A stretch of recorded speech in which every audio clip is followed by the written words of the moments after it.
Dawn over Mesopotamia. The first light of dawn spreads gently across the sweeping plains of northern Mesopotamia. It arrives not with the brilliance of a sudden sunrise, but with a soft, gradual glow, an ancient light that has touched this land for thousands of years. You picture the sky turning from deep violet to a pale, muted gold, the cool desert air still clinging to the earth before the noon heat descends.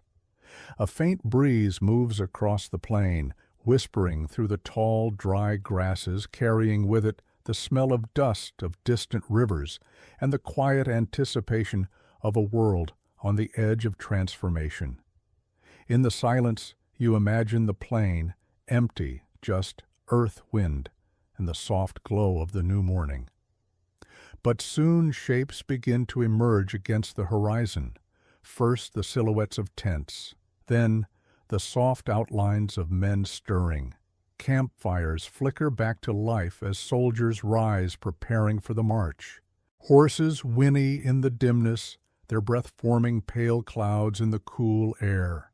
Far away, faint and almost indistinguishable in the quiet, you might imagine the distant echo of metal, a shield lifted, a spear set upright in the ground, armor adjusted for the day ahead.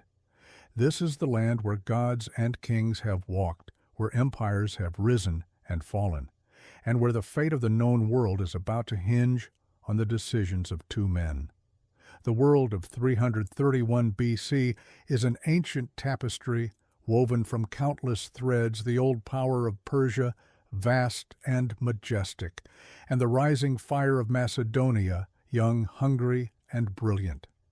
At this moment between night and day, both powers move toward each other with a sense of inevitability. The man at the center of it all, Alexander of Macedon, is just 25 years old, yet he has already carved a legend across the map of the world. You imagine Alexander waking now, perhaps at the same dawn, the soft light touching the edges of his tent. A quiet breath before the day begins. A moment of stillness for the man who has overturned cities, broken armies, and reshaped kingdoms since the day he set foot in Asia. 3 great victories stand behind him: the crossing of the Hellespont, the fierce battle at the Granicus, and the thunderous clash at Issus. Through them he has secured control of Western Asia, Minor Syria, and Egypt. In Egypt they hailed him as the son of Ammon, a title that tied him to ancient divinity.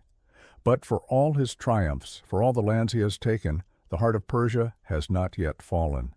Darius III, the King of Kings, still lives. And so long as Darius lives, the old empire stands. This moment did not arrive suddenly. It has been unfolding for years.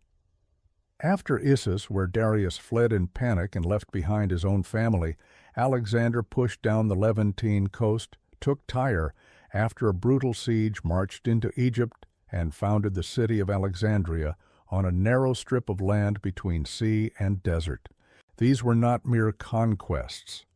They were steps in a carefully unfolding strategy to sever the Persian Empire's western arm before striking at its heart. Yet even as Alexander moved, Darius was not idle. In the eastern satrapies of the empire, far from the reach of Macedonian armies, the King of Kings gathered new strength. It was there in lands beyond the Zagros Mountains that he raised a vast and diverse host. Warriors from Bactria, Sogdiana, Arachosia, Scythia, India, and beyond answered the royal summons. Darius meant to meet Alexander not with desperation, but with the full grandeur and might of an empire 5 centuries old. And yet at the same time, Darius sought peace. You can imagine the quiet rooms of the Persian palace, where royal scribes prepared letters and envoys rode out under banners of truce. The offers Darius made were extraordinary. Vast sums of gold, the hand of his daughter in marriage, whole provinces ceded to Macedonian rule, and even shared authority over Asia. But Alexander rejected every offer, turning aside each embassy with the certainty of a man who believed profoundly in his destiny. "There cannot be two kings of Asia," he declared. "If Darius believes he has the right to rule, then he must stand and defend it." The refusal has an almost mythic weight, like a story from an older age where only a single hero could ascend the mountain and claim the crown. Behind these dramatic exchanges lie deeper current centuries of conflict between Greek and Persian worlds. To many Macedonians, the Persian Empire was not just a political enemy, but the ancient aggressor that once burned the temples of Athens and threatened the Greek homeland. Alexander believed himself the avenger of that old wrong, and so, step by step, he pushed deeper into the lands where Cyrus, Darius the Great, and Xerxes once ruled. Now at the edge of Assyria, where the road opens into the wide plains near the small village of Gaugamela, the two worlds are approaching their collision. The ground here is flat and broad, ideal terrain for the massive cavalry wings Darius prefers. It is here that the King of Kings, informed by scouts and guided by his satraps, has chosen to make his stand. You picture the Persian camps, two stirring in the same cold dawn. Countless tents arranged in perfect rows, standards rising against the wind, the glint of gold and silver on the chariots prepared for battle, an army so vast that dust rises from it like a second sky. Two worlds, two dawns, two armies preparing to shape the future. As the light grows stronger, the shapes around you sharpen. You can see the distant hills where the Macedonians now march. You can see the watercourses that feed the land, the Tigris flowing cold and swift, the Euphrates winding through fields and settlements. The geography itself seems ancient, worn by centuries of footsteps and hoofbeats, paths taken by merchants, soldiers, and kings. In this opening moment, nothing has yet been decided. All is possibility. The world holds its breath. And as the sun finally breaks the horizon, spilling warm light across the plains of northern Mesopotamia, the stage of history reveals itself fully. Soon Alexander will advance into these lands with a sense of purpose, sharpened by prophecy, strategy, and the belief that he is destined to lead a new age. Darius will rise with the weight of an empire on his shoulders, determined to preserve the world his ancestors forged. This is the calm before the storm, the last quiet dawn before the battle that will reshape the ancient world. And so we turn now toward the Persian heartland, to the royal palace, the gathering storm, and the choices Darius will make as he prepares to face the greatest challenge of his reign. The crumbling empire and the Persian response. The scene opens inside the great palace complex of the Achaemenid kings Persepolis Susa, or perhaps one of the seasonal residences scattered across the heart of the empire. You imagine the high stone halls lit by tall braziers, their flames dancing gently in the dark. Carved columns rise like petrified forests, each topped with stylized bulls and lions. The polished floors reflect the faint firelight. And somewhere within these vast chambers, behind veils of incense and layers of protocol, the King of Kings Darius III sits surrounded by advisors, commanders, and the quiet tension of a world trembling at its foundations. The Persian Empire in 331 BC is still grand, still wealthy, still enormous, stretching from the Aegean to the Indus, from the Caucasus to the deserts of Arabia. It is a realm older than the memory of most men alive, built by Cyrus the Great, expanded by Darius I, and defended by generations of satraps and soldiers. Its roads carry merchants and messengers. Its granaries feed entire nations. Its treasury overflows with gold collected from 3 continents. And yet beneath this appearance of order and prosperity, fractures are widening. The scars of defeat linger. The humiliation at Issus, where Darius fled and abandoned his own family, still echoes in the minds of nobles and generals. The fall of Egypt, a jewel in the imperial crown, has struck at the empire's prestige. And in Anatolia, once secure satrapies now fly the banners of Macedon, their governors slain or fled. The empire remains vast, but its western arm has been severed. Its subjects whisper of omens and divine favor shifting toward the young conqueror from the north. Within the palace walls, Darius listens as advisors speak of rebellions waiting to ignite, of Greek colonies celebrating Alexander as a liberator of once loyal vassals, questioning whether the gods still protect the house of Darius. The empire's unity, so carefully woven from dozens of languages, religions, and traditions, is beginning to fray. This is the world into which Darius must bring order. You imagine him now, not the cowardly figure some Greek writers portray, but a man burdened with the impossible task of defending the largest empire the world has ever known. His posture is upright, his expression resolute, his fate bound to every man, woman, and child who lives under the winged symbol of Ahura Mazda. He orders a new army, gathered one greater than any he has commanded before. From Bactria come hardened horsemen born in the shadow of the Hindu Kush. From Sogdiana and beyond the Oxus, wild riders with bows of horn and sinew. From the plains of Scythia, warriors whose arrows can darken the sky. From the Indus, war elephants lumber toward Mesopotamia, their handlers singing soft rhythmic chants. Greek mercenaries, men who once fought against Persia, now accept the king's gold to stand in the line against their own countrymen. Satraps across the east empty their treasuries, their armories, and their villages to supply the royal cause. This is no ordinary levy. It is the empire itself rising in defense. And yet, even as he gathers this enormous host, Darius hesitates.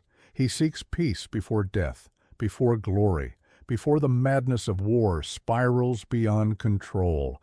3 times he sends envoys to Alexander. The first offers ransom for his captured family. The second offers land, vast provinces, stretching from Anatolia to the Euphrates. The third offers something even more shocking, his own daughter's hand, in marriage and recognition that Alexander may rule the western half of Asia.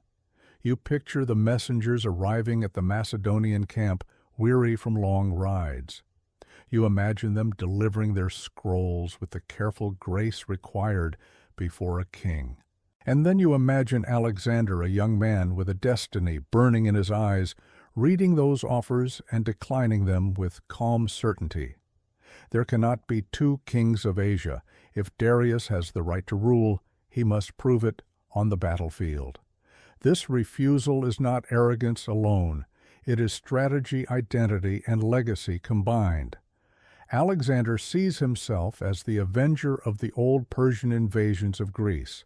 He sees himself as the heir to Achilles, destined to perform deeds that will echo through eternity. He sees the empire of Persia not as a partner to be shared, but as a prize to be claimed fully and forever. For Darius, the refusal is both an insult and a revelation. Peace has failed. Diplomacy has failed. Only steel remains. And so, in the palace chambers, scented with cedar and myrrh, Darius makes the final decision. He will meet Alexander not in mountain passes or narrow valleys where geography might hinder his numbers, but on a wide open plain on ground of his choosing. He orders a vast area near a small village called Gaugamela to be leveled, cleared of stones, and made suitable for chariots and cavalry. Workers labor by the thousands, flattening earth in preparation for the greatest battle the empire has ever fought. As preparations continue, The emotional weight of the moment settles over the Persian court. Fathers say farewell to sons. Noble houses send their finest warriors. Priests offer sacrifices to Ahura Mazda, seeking divine favor. The royal women pray silently for the king's safety and for the survival of a world that has lasted for generations. And still the news grows worse. Reports arrive that Alexander is moving north, avoiding the scorched lands Darius thought would starve him. The Macedonian king's march is swift, disciplined, and supported by local allies who prefer his rule to Persia's. His army crosses rivers thought unguarded, forcing Darius to reposition his scouts. And as the Macedonians move closer to the heart of the empire, one final chilling fact becomes clear. Alexander is not merely invading. He is coming for the throne itself. In the palace, Darius stands before a map of his empire. His finger rests on Gaugamela, a place chosen with care, strategy, and pride. There, on that wide expanse of earth, he will gather the full might of Persia. There he will show the world that his line still holds the mandate of heaven. There he will defend the legacy of Cyrus and Artaxerxes. If he fails, the empire may crumble. If he succeeds, the invader will be cast out, and the old order restored. The decision is made. The summons has gone out. The armies begin to move. Now the scene shifts once more to the Macedonian camp, where dust rises from the long road eastward, and where Alexander prepares his men for the march that will bring him to Gaugamela and to the very gates of empire. Alexander's march through the lands of rivers. The scene opens on a road stretching eastward beneath a pale morning sky. Dust rises in slow, drifting clouds with each footstep of the Macedonian army. The air is cool, fresh with the scent of distant water, carrying the low murmur of thousands of soldiers waking, preparing, marching. You picture the long line of men, bronze helmets, catching the early light shields slung over their backs, spears rising in a forest of polished wood and iron. Horses stamp the ground impatiently, snorting plumes of white breath into the chill dawn. The earth itself vibrates with the steady rhythm of boots and hooves.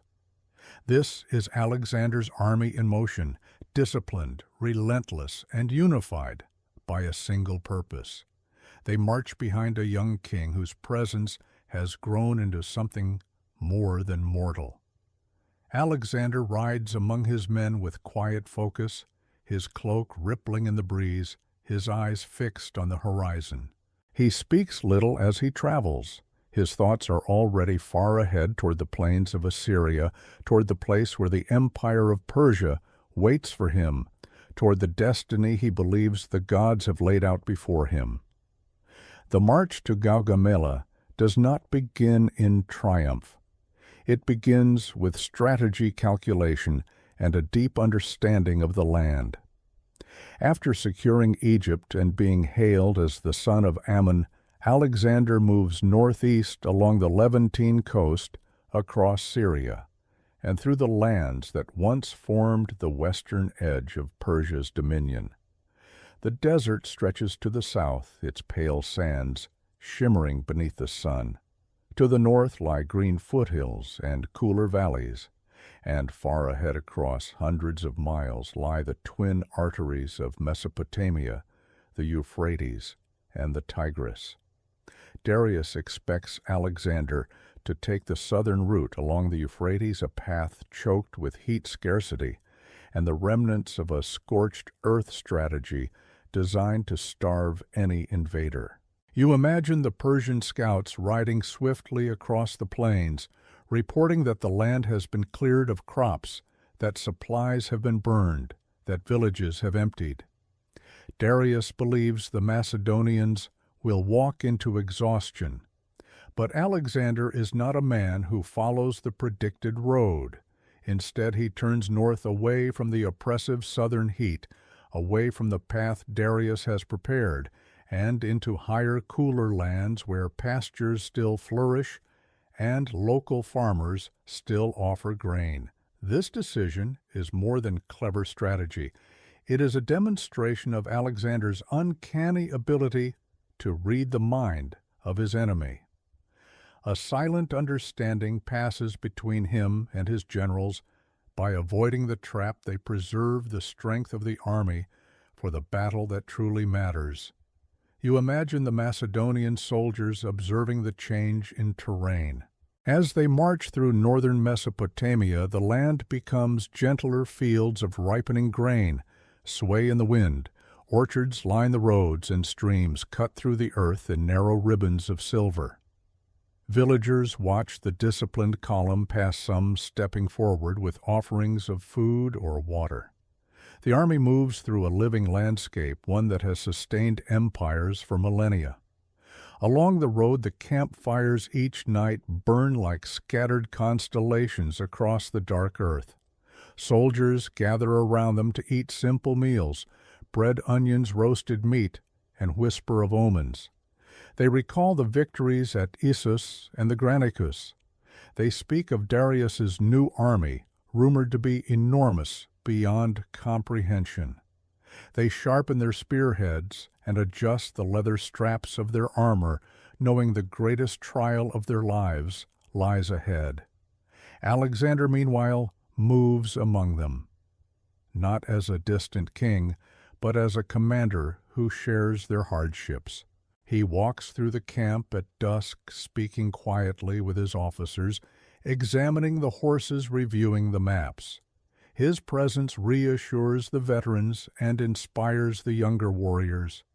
To many he seems touched by the divine, favored by Zeus, guided by Ammon, destined to defeat the ancient empire that once threatened the Greek world. As the march continues, the army approaches the Euphrates River.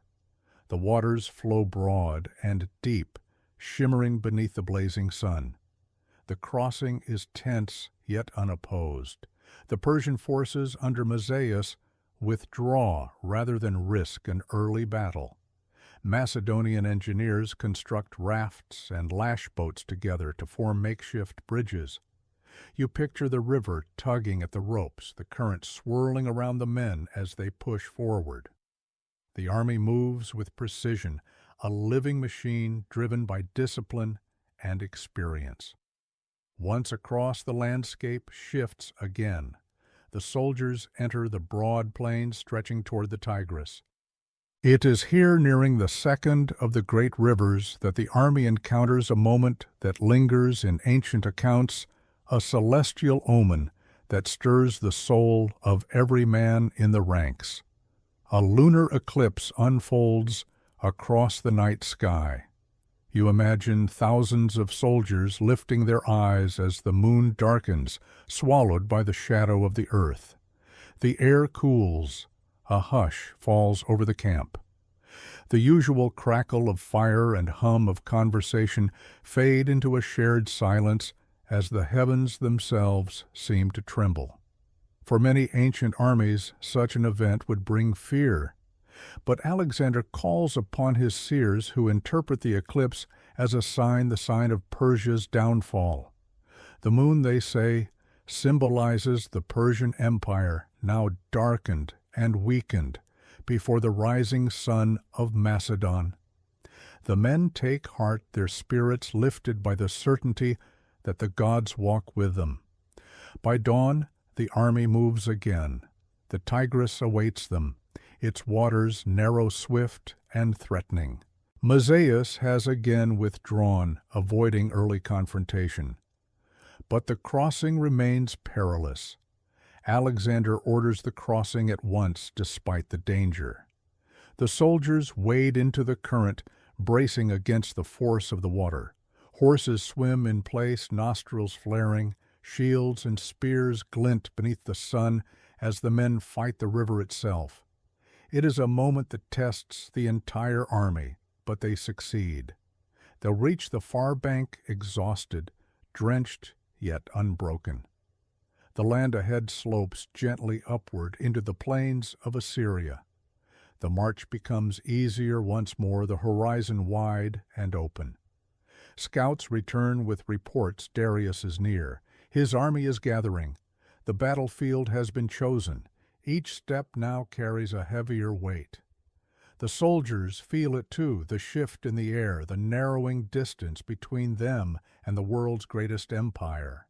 The older veterans remember tales of Persian kings whose armies once stretched farther than the eye could see. The younger men tighten their grip on their spears, imagining the clash to come. And Alexander himself senses the shape of history drawing closer like a vast tide rolling toward its crest. Ahead lies Gaugamela. Ahead lies the moment when two worlds will finally collide. Now, as we leave the long march behind, we turn to the river that marked the final threshold, the Tigris under the eclipse, and to the omens, the fears, and the beliefs that shaped Alexander's soldiers as they stepped into the shadow of destiny.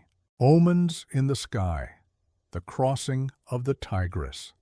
Night settles softly over the encampment. The fires burn low, sending thin trails of smoke into the cooling air. The sound of marching has faded. Horses stand tethered beneath the dim glow of the stars, their flanks rising and falling with slow breaths. Across the darkened plain, the Macedonian army rests at the edge of the Tigris, the final great river that separates them from the plains of Assyria and the chosen battlefield of Gaugamela. You picture the stillness, thousands of men lying beneath blankets or cloaks, their armor set neatly beside them. Officers whisper in low tones. Sentries pace along the perimeter, watching the horizon for signs of the Persian vanguard.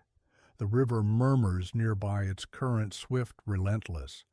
And above everything, the deep velvet sky stretches across the world like an ancient canopy. But tonight, something begins to change in that sky. A shadow begins to drift softly across the face of the moon. At first, only a few soldiers notice. A murmur passes from one campfire to another. Men raise their heads, staring upward.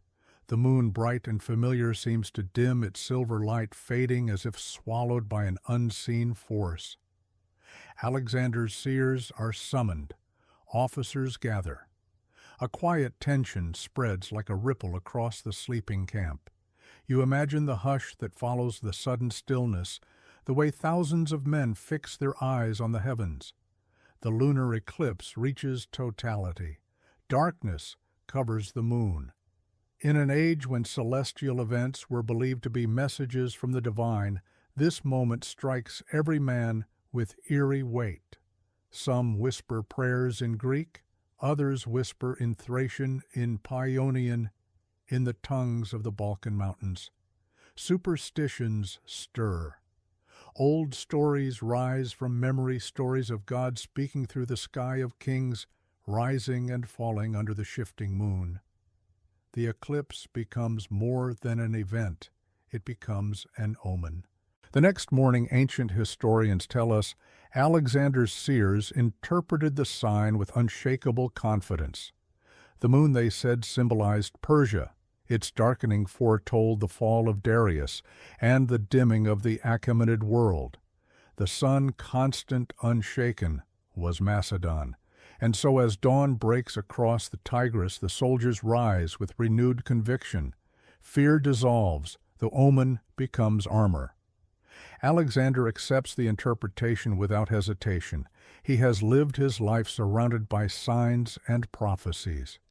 When he crossed into Asia years earlier, he cast a spear into the soil and claimed the land by divine right. When he visited the oracle at Siwa, priests declared him the son of Ammon. Now, on the eve of the greatest battle of his life, the heavens themselves seem to lean in his favor, yet the river ahead offers no reassurance. The Tigris flows narrow but fierce, its waters fast cold and unpredictable. The crossing must happen soon before Darius gathers all his forces. Scouts report that the Persians have withdrawn their cavalry screen, unwilling to contest the ford, but the absence of an enemy does not lessen the danger. At dawn, Alexander gives the order. The army forms into columns. Shields are lashed together. Horses are led forward, snorting nervously. The first ranks step into the water. You imagine the shock of that moment, the sudden chill, the force of the current pressing against armor and cloth. The water rises to their waists. Bowstrings are held above their heads. The river pushes them sideways, threatening to sweep men off their feet. Officers shout instructions.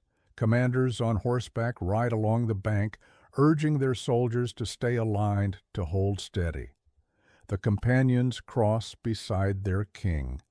Alexander himself moves through the river with calm determination, his horse swimming beneath him, its powerful legs cutting against the current. The image is striking, king and beast moving together through the rushing waters as if forging a path not just through a river, but through history itself. Behind him the phalanx advances in steady, disciplined rows. Bronze helmets glint in the rising light. The long shafts of the sarisi point skyward like a forest of rigid reeds. Pack animals bray and strain against their handlers' grips. Engineers drag makeshift rafts piled with supplies. The noise of water voice and effort fills the air. One slip could mean disaster. One broken line could shatter the crossing. But the Macedonians hold. Slowly, step by step, the leading units reach the far bank. Mud gives way beneath their feet. Men stumble forward, gasping with relief. Officers climb the slope and look back, signaling for the next wave to continue. The sun rises higher. The entire army, infantry, cavalry, engineers, servants, animals, moves with relentless discipline. By the time the last units reach the far side, the morning has lengthened into midday. Wet armor dries in the warm sun. The men gather their packs and equipment, reorganizing quickly. Alexander wastes no time. He orders a swift advance eastward. The soldiers understand they are now deep inside Mesopotamia, closer than ever to the Persian host. And the omens still echo in their minds. The eclipse has become a story, a shared belief that the gods themselves have ordained Persia's defeat. It spreads from soldier to soldier like a quiet fire, strengthening morale in ways no rousing speech could match. Alexander knows this. He harnesses it. He speaks to his officers about destiny, about signs, about the favor of Ammon and Zeus. His words move through the army, steadying nerves and igniting resolve. As the men continue marching, their confidence grows. The landscape around them becomes wide open and strangely silent. The foothills fall away. The horizon expands. This is the domain where Darius has chosen to fight a world of sweeping plains, open sky, and endless space for cavalry maneuvers. Every step forward brings them closer to the battlefield. Every step draws the two greatest armies of their age into alignment. The soldiers feel it. The officers feel it. And Alexander himself senses the weight of the moment settling onto his shoulders like a cloak woven from fate. Ahead lies Gaugamela, a name that will soon be spoken across the world, a place where empires will collide in dust and blood, a plain where destiny will choose its victor. Now we move eastward with the rising sun toward the broad leveled expanse of earth that Darius has prepared, the open plain of Gaugamela, where the fate of Asia will be decided. The field of destiny, Gaugamela. At first light, the plain of Gaugamela appears as a vast, silent expanse. The early sun stretches its golden fingers across the flat earth, revealing a landscape that seems almost unnaturally smooth. The horizon is wide, unbroken, an open bowl of land beneath the pale Mesopotamian sky. You imagine the wind moving lightly through the sparse scrub, carrying the cool scent of morning before the heat of day settles in. Nothing in this quiet scene hints at the storm about to unfold. But this plain is no ordinary stretch of earth. It is a battlefield, carefully crafted by the hands of thousands. Darius III chose this place not for its beauty, but for its strategic perfection. He ordered the terrain leveled a monumental task, requiring laborers to remove stones, fill trenches, flatten hummocks, and clear patches of uneven ground. The goal was simple: create a stage where the full might of Persia's cavalry and scythed chariots could move without hindrance. Every ridge removed, every stone carried off was part of a greater plan to shatter the Macedonian phalanx in a single devastating sweep.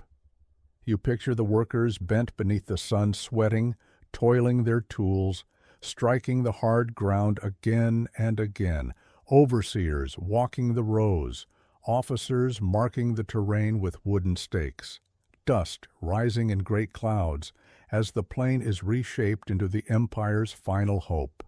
It is a landscape engineered for one purpose: to harness Persia's greatest strengths on the day destiny arrives. And now, as Alexander's army approaches, this vast open arena awaits. From the Persian perspective, the plain of Gaugamela offers everything they need. Darius commands an army of immense scale, perhaps the largest he has ever assembled.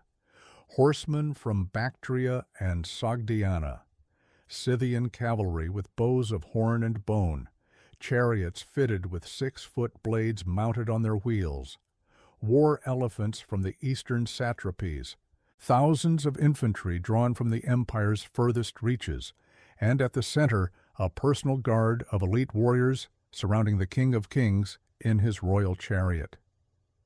To bring order to such a host requires space to maneuver, space to spread wide wings of cavalry, space to envelop an enemy smaller in number but deadly in precision. Issus had taught Darius the cost of narrow terrain. At Gaugamela he would not be trapped again, and so this plain, flat, wide open is chosen with care. The Persian camp rises like a sprawling city. Countless tents stretch across the earth, their rows neat and methodical.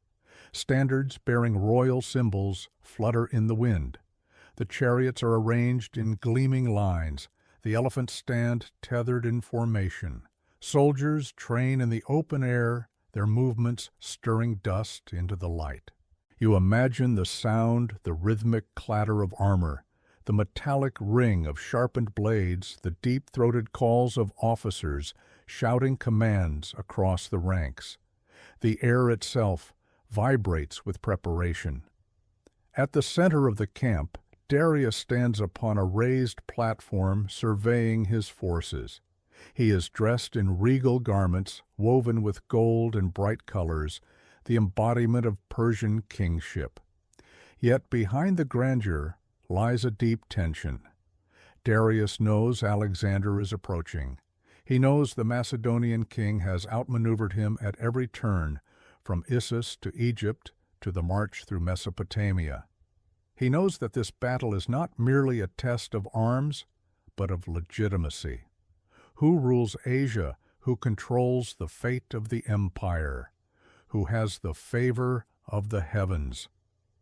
These questions fill the air like dust. Meanwhile, Alexander advances steadily. You picture the Macedonian army cresting a low rise as the full stretch of the plain comes into view.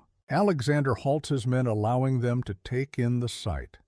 The Persian host sprawls across the earth like a shimmering sea, too large for the eye to measure its center, dense with banners, its wings stretching outward toward the edges of the horizon. The Macedonian veterans exchange glances. Some murmur quietly. The Persian army, arranged in perfect lines beneath the morning sun, is a sight meant to intimidate. It dwarfs them in size. Yet Alexander does not flinch.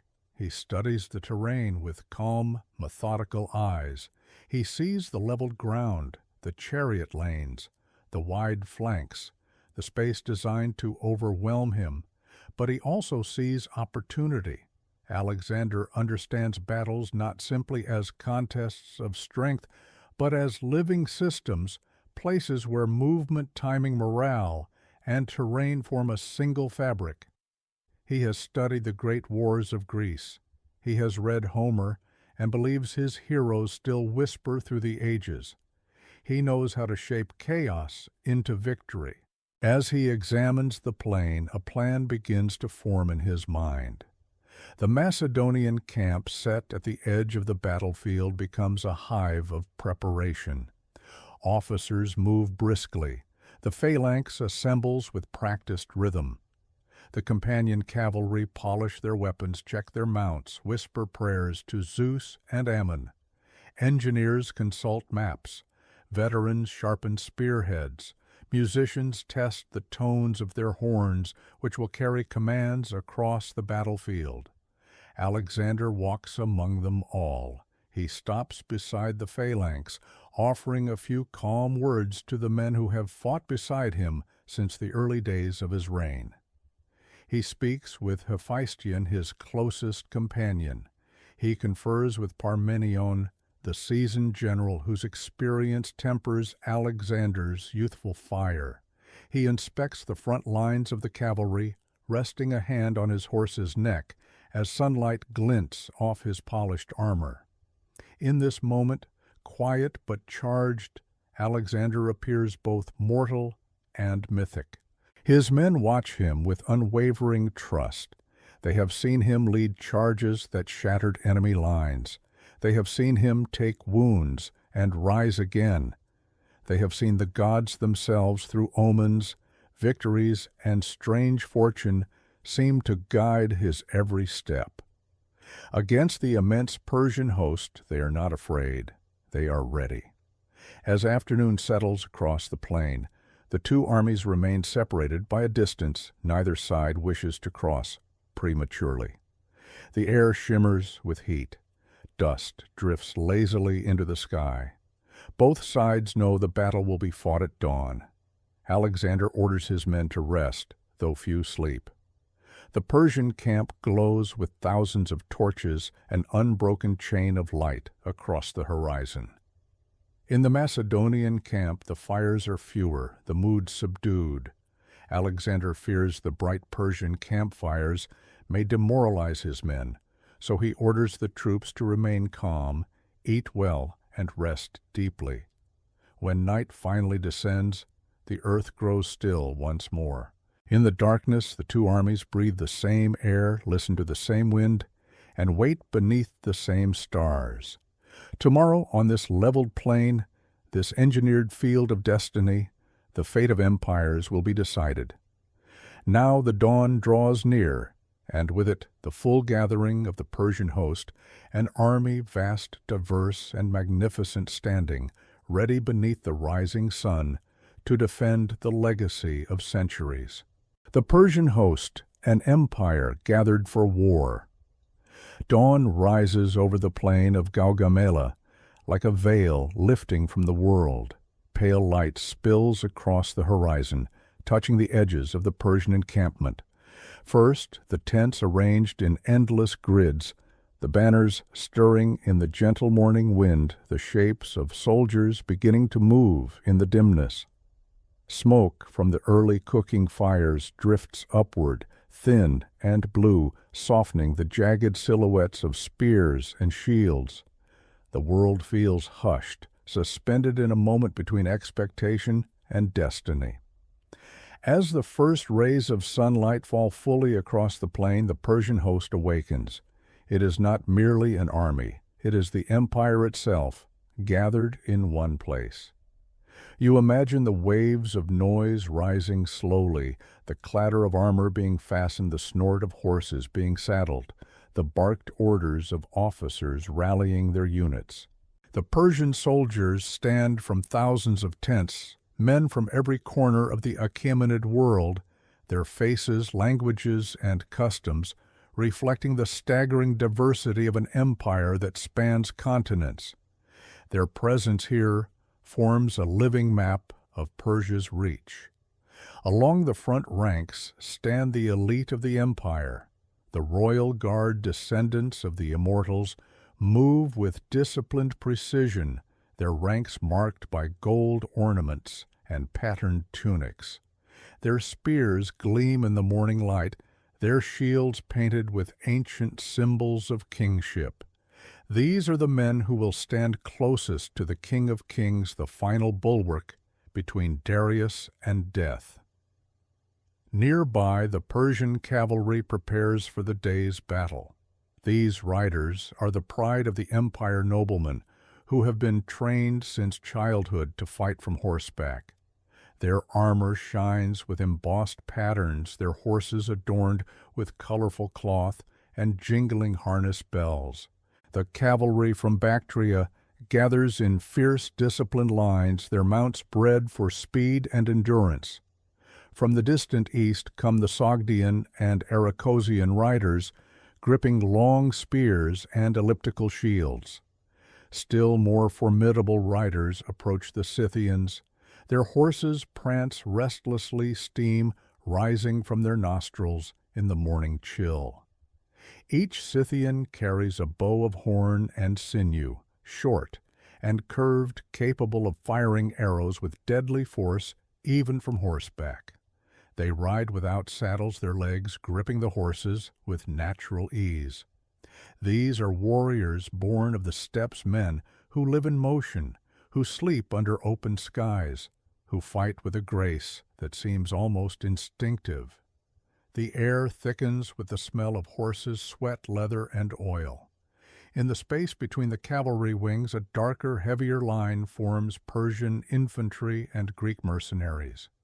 Thousands of hoplites stand in tight formation, their round shields polish their helmets, crested.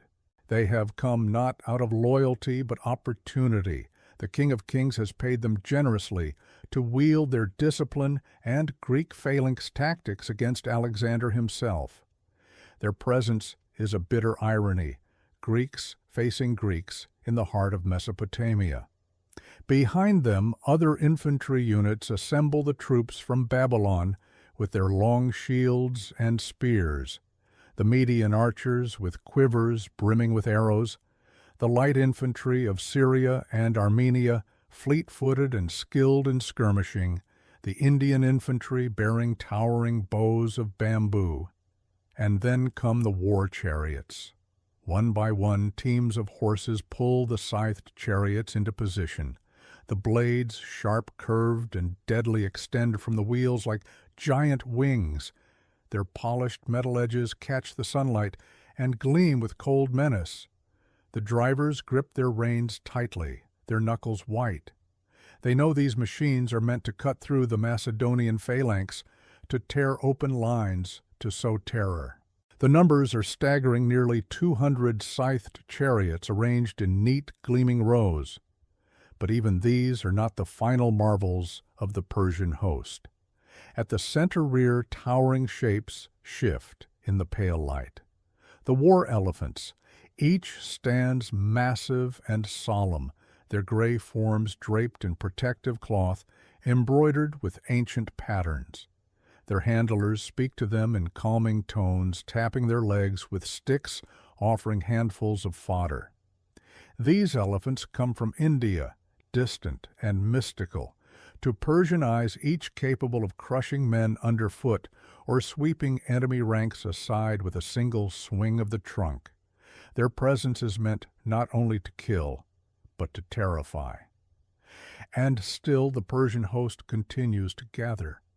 You imagine the sheer scope of it, the shifting mass of soldiers stretching across the plain like an ocean of metal and flesh. The sound grows louder, the rumble of chariot wheels, the stamping of hooves, the clatter of weapons. The rising dust forms a hazy crown above the army. Sharp sunlight glints from countless spearheads, and in the very center, beneath a canopy of royal purple and brilliant gold, stands Darius III. The King of Kings, clothed in a robe embroidered with ancient symbols, rises into his chariot. The horses are perfectly matched, 4 powerful animals bred for the royal stables. His chariot shines with gold and lacquered wood, a symbol of centuries of imperial power. Beside him stand his nobles, satraps, and bodyguards. Their faces are tense but resolute. Darius looks out upon the army he has assembled, an army drawn from every land that acknowledges his crown. For all his political troubles, for all the cracks forming in the empire's foundations, he is still the ruler of the largest, wealthiest dominion the world has ever known. And today he intends to prove it. You imagine the thoughts weighing on him, the defeat at Issus, the humiliation of fleeing his family, the rebellion simmering in the west, the relentless advance of Alexander, the prophecy of the eclipse, the eyes of the world upon him. Here on this leveled plain he will stand or fall. As the sun rises higher, the ranks settle into final formation. The cavalry stretches across the flanks, angled like wings, ready to sweep inward. The scythed chariots shimmer at the front, positioned to charge at Alexander's heart. The elephants wait in the rear, held in reserve to break the enemy lines at the critical moment. The Greek mercenaries tighten their shields. The Persian nobility gather around the royal chariot. It is a force designed not merely to defeat Alexander, but to envelop him, crush him, erase his name from the future. From a distance, Alexander and his generals observe the Persian host spreading across the plain, a living tapestry of nations, weapons, and colors, dazzling beneath the morning light. The contrast is immense: Persia with its breathtaking scale and grandeur, Macedon with its precision and discipline. 2 philosophies of war, 2 visions of empire, 2 worlds converging on a single moment. The plain of Gaugamela is ready. The Persian host stands assembled. And the next breath of wind carries with it the weight of an empire poised on the edge of destiny. Now we turn our eyes to the opposite side of the plain, to the Macedonian formations gathering under the rising sun, where discipline, innovation, and leadership will take shape against the tide of Persia. The Macedonian Art of War. The morning light spreads across the Macedonian camp, gentle and pale, illuminating the disciplined order of an army that has marched thousands of miles, yet stands as tightly knit as a single organism. You imagine the glow touching the bronze helmets, stacked neatly beside rows of tents, the long shadows cast by the sarisi pikes, so tall they rise like a silent forest above the waking soldiers. The air is cool, carrying the scent of leather dust and the faint smoke of rekindled fires. This camp is smaller than the Persian city of tents across the plain. Far smaller, yet everything within it radiates precision and purpose. The Macedonian army, honed by years of campaigning, is an unparalleled instrument of war. Before the sun climbs fully above the eastern horizon, the phalanx begins to form. You can picture the men stepping into their places with practiced ease, each soldier aware of his position down to the span of a hand. Each holds a sarissa, the extraordinary pike that gives the Macedonian phalanx its deadly reach. When lowered, these pikes extend outward in 5 projecting rows of spearheads, creating an impenetrable barrier of iron and ash wood. The men of the phalanx are veterans now. Many have fought at the Granicus, Issus, Tyre, and Gaza. Their armor is battered, their shields worn, their faces lean from years of marching and fighting. But their eyes carry quiet confidence. They know the weight of what lies ahead, and they know they stand ready. Behind them, the second line of infantry gathers a new tactical innovation, devised by Alexander. This rear line forms a flexible barrier that can turn to face threats from the flanks or rear a living square capable of absorbing the massive cavalry assaults Darius is expected to unleash. It is a formation born from experience, from Alexander's understanding of the dangers posed by the Persian wings. The phalanx holds the center solid as a fortress. But the heart of Macedonian power lies on the right. Here the companion cavalry gathers Alexander's elite.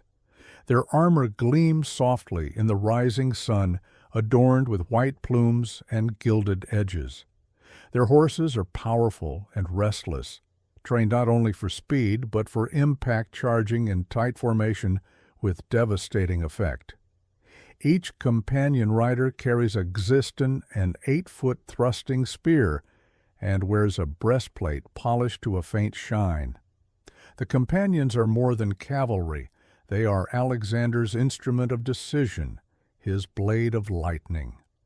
Alexander rides among them on Bucephalus, or one of his later mounts, steeds so well trained they respond to the slightest shift of his weight. His armor is lighter than that of many of his men designed for mobility. His cloak, a vivid purple, edged with white, moves gently in the breeze. His helmet, crested with feathers, catches the light as he passes. To the men he appears almost mythic. They recall stories of Achilles whom Alexander idolizes. They recall the oracle at Siwa, declaring him the son of Ammon. They recall the omens at Tigris, the prophecy at Gordium, the eclipse interpreted as Persia's downfall. Whether these tales are truth or legend hardly matters on this morning. For the men who follow him, belief itself is a kind of armor. Alexander is more than king. He is the center of gravity around which the entire army moves. On the left wing, Parmenion prepares his forces. Older, experienced, cautious Parmenion is the steady hand that balances Alexander's fiery brilliance. His task is monumental anchor, the line against the Persian right wing, commanded by Mazaeus, a commander known for skill and ferocity. Here the plains open wide. Here the risk of encirclement is greatest. Parmenion's infantry and cavalry must hold against numbers far exceeding their own. He says little as he inspects his troops. His gestures are measured, his expression grave. He knows the stakes, knows how thin the balance will be. Yet he trusts his men, and they trust him in turn. The Macedonian camp comes fully alive as the sun climbs higher. Trumpeters sound a clear, resonant call. Horses stamp the ground, impatient and alert. Standard-bearers lift the royal insignia high above the ranks. Officers stride through the lines, checking equipment and issuing final orders. Alexander climbs a low ridge overlooking the plain. He stands, tall hands clasped behind his back, surveying the Persian host arrayed before him. From this vantage, the difference in scale is overwhelming. The Persian army stretches from horizon to horizon, its cavalry wings enormous, its chariots gleaming in the sunlight, its elephants looming in the center rear. But Alexander does not see an ocean of men. He sees opportunities, weak points, patterns, lines of movement. He notes the Persian left stretching far in an attempt to outflank him. He notes the central position of Darius. He notes the chariot lanes prepared across the front. He notes the variability of morale among the far contingents of the Persian host. Strategy forms in his mind like a constellation emerging from darkness. When he descends from the ridge, Alexander convenes his generals. Parmenion, Hephaestion, Philotas, Coenus, Perdiccas, and others gather around him. He speaks softly but with unmistakable authority. He outlines the plan. They will advance obliquely to the right. They will stretch the Persian left thin.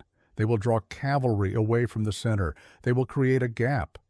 And then at the perfect moment, Alexander will lead the companions in a wedge formation straight toward Darius himself. The moment he says it, the shape of the battle becomes clear. Darius seeks to envelop. Alexander seeks to pierce the heart. Two visions, two strategies, one plan. As the Macedonian soldiers prepare for battle, a palpable energy settles over the camp. They eat their morning meals in silence or quiet conversation. Some sharpen weapons, some rewrap the grips of their spears, others kneel to the earth whispering prayers.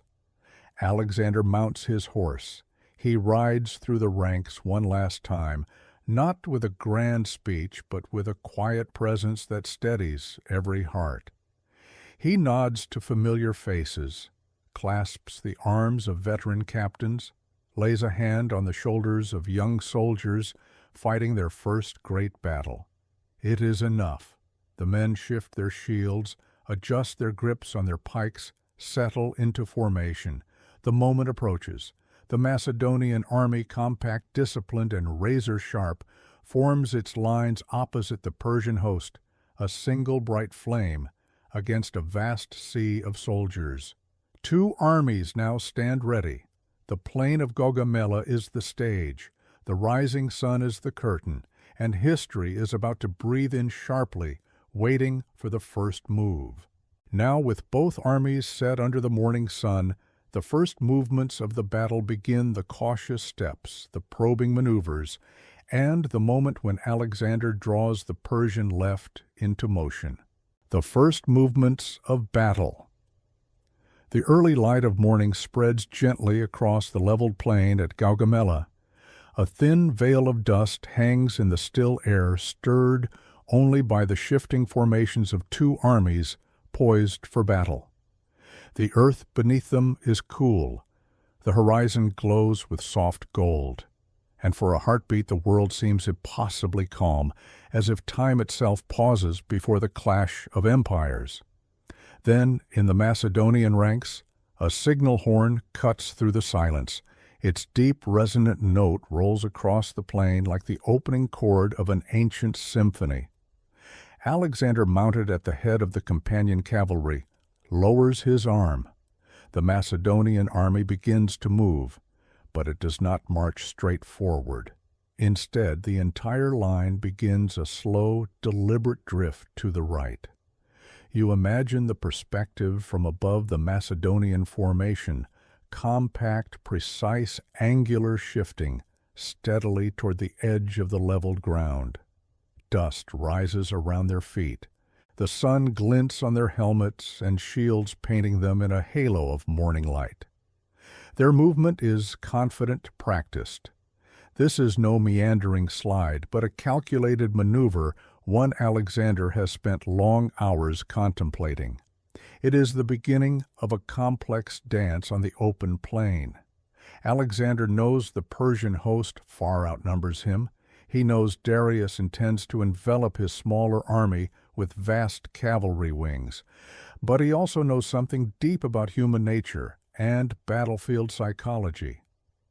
If he threatens to escape the ground the Persians prepared so carefully, Darius will react. He will have to. Gaugamela has been engineered, literally carved from the earth, to give Darius's chariots and cavalry perfect footing. If Alexander moves off that ground, the enemy's advantage fades. So Alexander drifts, slowly, purposefully, inviting the Persians to respond.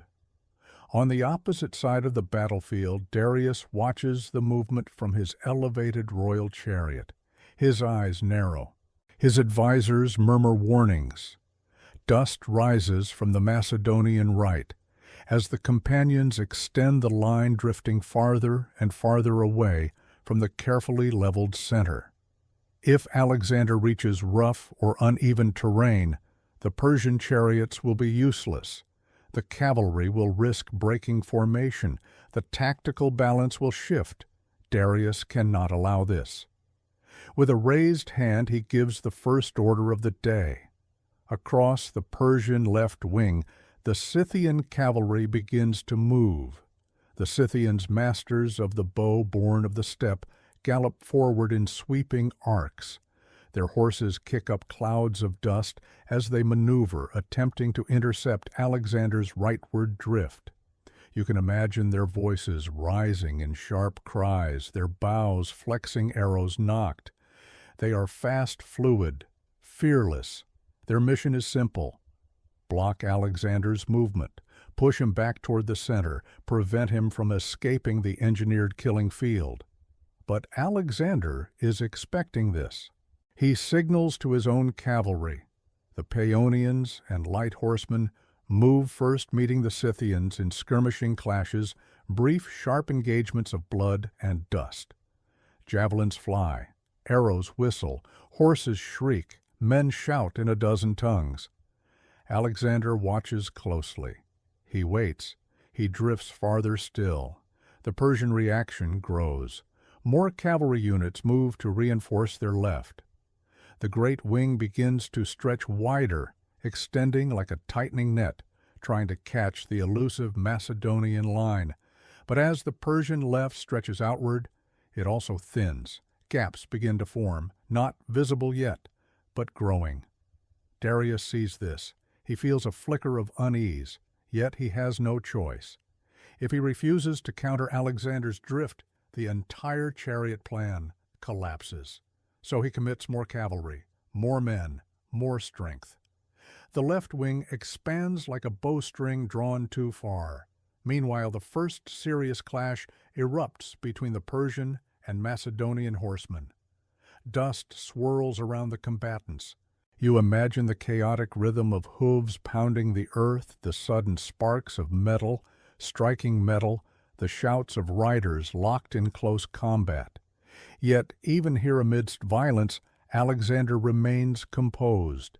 He feeds reserves into the fight, slowly, carefully, never overcommitting, always watching the Persian lines.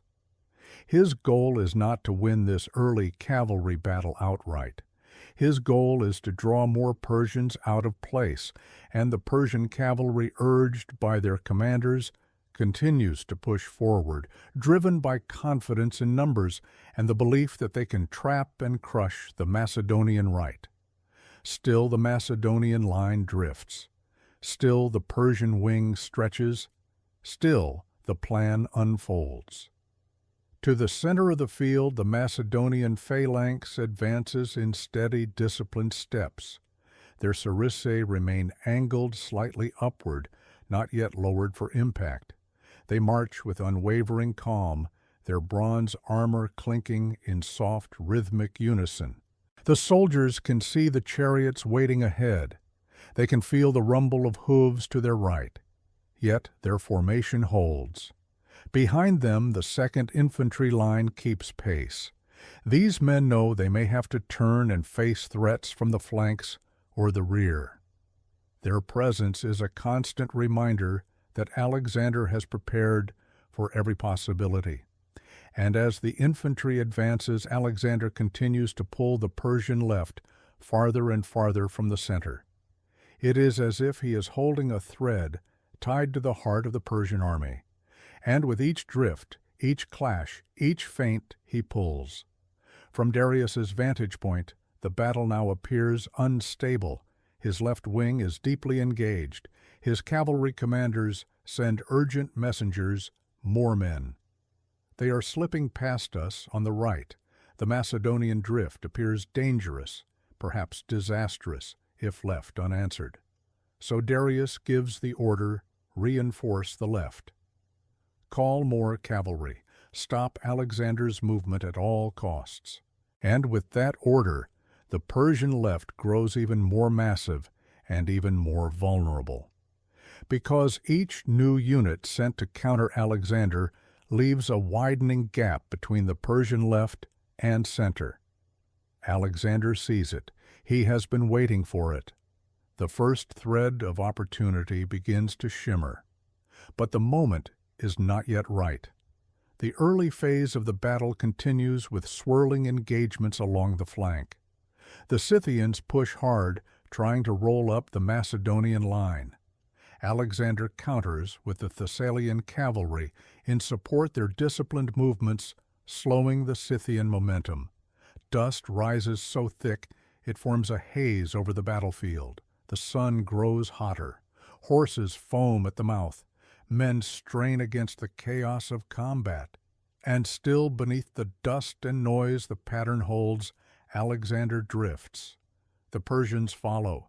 The gap widens. The plain of Gaugamela is beginning to change shape not by chance, but by Alexander's design. This is the first movement of the battle, the first stroke on the canvas of destiny. The first step toward the moment when the Macedonian king will strike at the heart of an empire.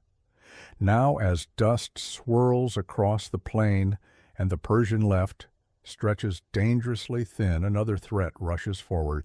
The scythed chariots, Darius's fearsome weapons intended to tear apart the Macedonian phalanx. The terror of the scythed chariots. The dust thickens across the plain. The morning sun climbs higher, turning the leveled earth into a haze of light and shadow. From the Macedonian right, the clash of cavalry still echoes, shouts, hooves, the tense grind of steel against steel. But even as that swirling conflict rages, a new sound begins to roll across the battlefield. A deep tremor, a vibration beneath the ground, a rhythmic rumble like approaching thunder. The Macedonian soldiers feel it first through the soles of their sandals. The earth seems to quiver. A wave of murmurs stirs through the phalanx as men shift their weight eyes, narrowing into the shimmering distance. And then they see them. Far ahead, emerging through the dust, gleam the blades, the scythed chariots. Nearly 200 of them, arrayed in lines so long they stretch across the breadth of the Persian front. Their wheels have been fitted with curved blades, long, deadly crescents of polished steel, designed to slice through bodies, limbs, armor, bone. The chariots glint in the sunlight, each blade flashing like a shard of ice. Behind the reins stand the driver's men, chosen for their courage and skill. Faces hardened, grips tight horses, restless beneath the tension of the moment. The beasts rear and paw at the earth, adorned with decorative harnesses that chime faintly in the wind. To the Persian soldiers, the chariots are symbols of royal power, tools of terror designed to break an enemy's will. To the Macedonians, they are the greatest mechanical threat they have yet faced. And now at Darius's signal, the line begins to move. Horses surge forward, wheels scream against the earth, blades spin whistling through the air, the chariots charge. You picture the moment with cinematic clarity, a wall of dust rising as the chariots accelerate, the thunder of hooves shaking the plain, the blades shimmering like the wings of some monstrous bird.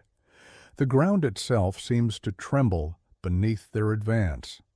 To any ordinary infantry line, this sight would be devastating. Men would break, shields would scatter, formation would dissolve beneath the terror of those slicing wheels. But the Macedonians do not break. Alexander has prepared them for this moment. Days before, he drilled the phalanx again and again in the technique open lanes. Let the chariots pass between the ranks, strike the drivers as they rush through, reform the wall of Sarissai instantly. This discipline, this iron cohesion, will decide whether the chariots wreak havoc or pass harmlessly through. As the chariots tear across the plain, Alexander gives a brief signal. Light infantry advance, Agrianians, javelin throwers, and slingers, men trained for speed and precision. They spread before the phalanx like a thin, flexible screen. And then the sky fills with projectiles. First come the javelins, hundreds of them arcing through the air in glittering curves. They strike the chariots with sharp metallic thuds. Horses scream and rear, some collapsing mid-stride, tumbling and tearing the chariots apart.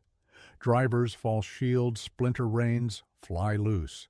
Then the slingers release volleys of heavy stones, each spinning with enough force to fracture bone. A single well-aimed shot can knock a driver senseless, sending the chariot careening wildly off course. The Persian chariot charge, so terrifying in its opening rush, now begins to buckle under the relentless hail. But many chariots still reach the Macedonian line, hurtling forward with deadly momentum. The first wave slams toward the phalanx. The Macedonians stand their ground. At the last moment, the front ranks do not tighten. They do not brace for impact. They part. Row after row, the phalanx opens narrow lanes like doors, sliding aside within a living wall of spears. The chariots plunge into these gaps with unstoppable force. Their blades slice through empty air, catching only dust and discarded sandals. Drivers shout in confusion. Horses panic. The speed of the chariots becomes their weakness. As they pass through, the rear guards fall upon them. Grooms and shield bearers, men lightly armored but quick, dart into the lanes with daggers and short spears. They strike from the side, from behind, killing drivers or pulling them to the ground. Some leap onto the chariots themselves, dragging the drivers off their platforms. The chariots crash into each other. Horses bolt in terror. Blades lie shattered in the dust. The phalanx closes seamlessly behind them, a curtain of sarissai returning to position as if nothing had happened. The second wave charges. It meets the same fate. By now the Macedonian soldiers are calm, almost methodical. What moments earlier seemed a monstrous threat becomes a series of predictable motions. Lanes open, javelins fly, horses falter, chariots pass harmlessly through, rear guards strike, the formation closes. The Persian tactic, so feared so carefully, prepared, crumbles like sand before a tide of discipline. From his chariot, Darius watches the disaster unfold. His face remains composed, but the truth is unmistakable. The weapon meant to break, Alexander has failed. The Macedonians, emboldened, push forward. When the last chariot lies shattered on the field, a strange silence settles over that part of the plain. Dust drifts in slow spirals above the wreckage. Wounded horses struggle to rise. The bodies of fallen drivers lie still amid broken wheels and twisted metal. The Macedonian phalanx advances, serene, unbroken, unstoppable. Their sarissai lower. Their steps synchronize. Their long shadows stretch across the ruined chariots as they march toward the Persian center. But the chariots were not the true heart of the Persian plan. They were only the beginning. For as the dust clears, Alexander sees what Darius has been waiting for, the moment when the Persian cavalry, freed from the chariot lanes, will try to envelop the Macedonian line from both sides. The thunder of hooves grows again. The Persian wings begin to fold inward. The battlefield shifts into its next deadly phase, and Alexander knows the true test is about to begin.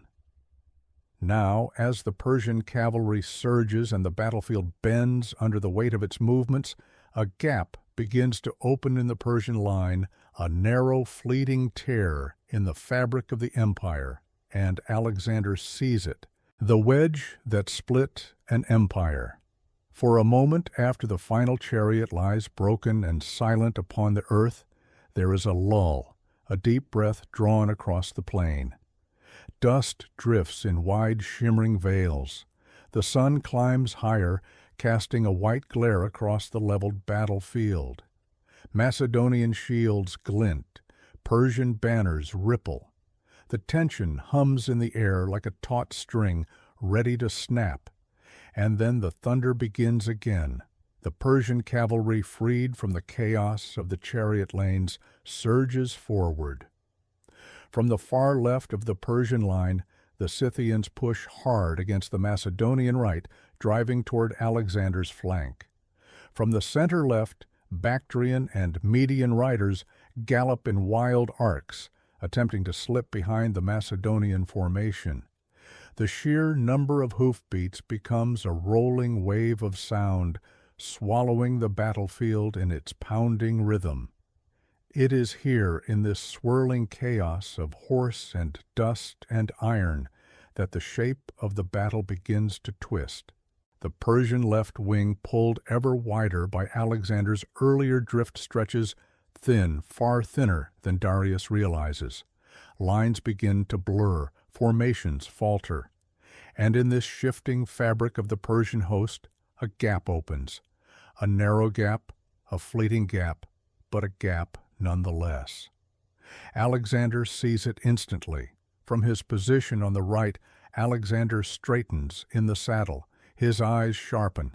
The companions around him feel the change in his posture, the sudden coiling tension of a man who has been waiting for hours, perhaps for weeks, for precisely this moment.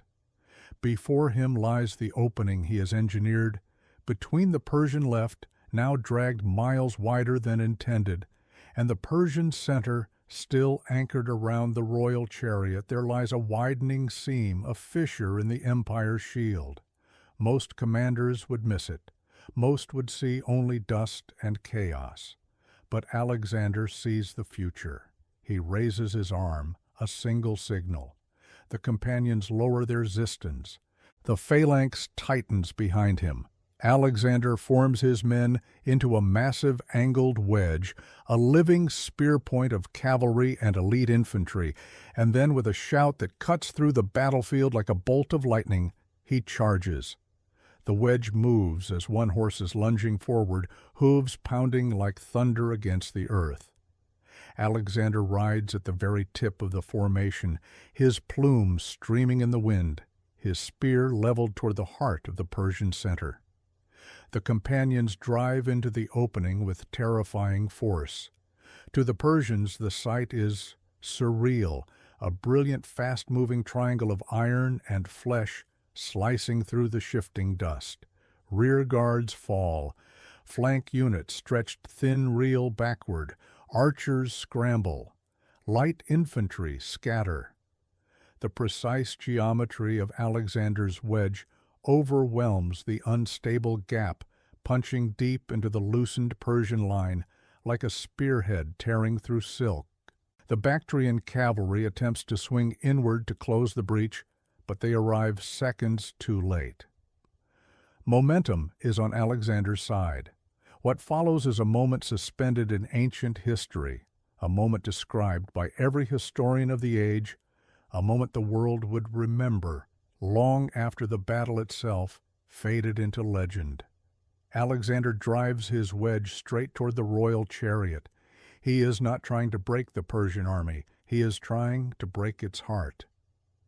You imagine the scene from Darius's perspective, the dust parting, the sunlight flashing on Macedonian helmets, a formation of riders cutting forward with impossible speed.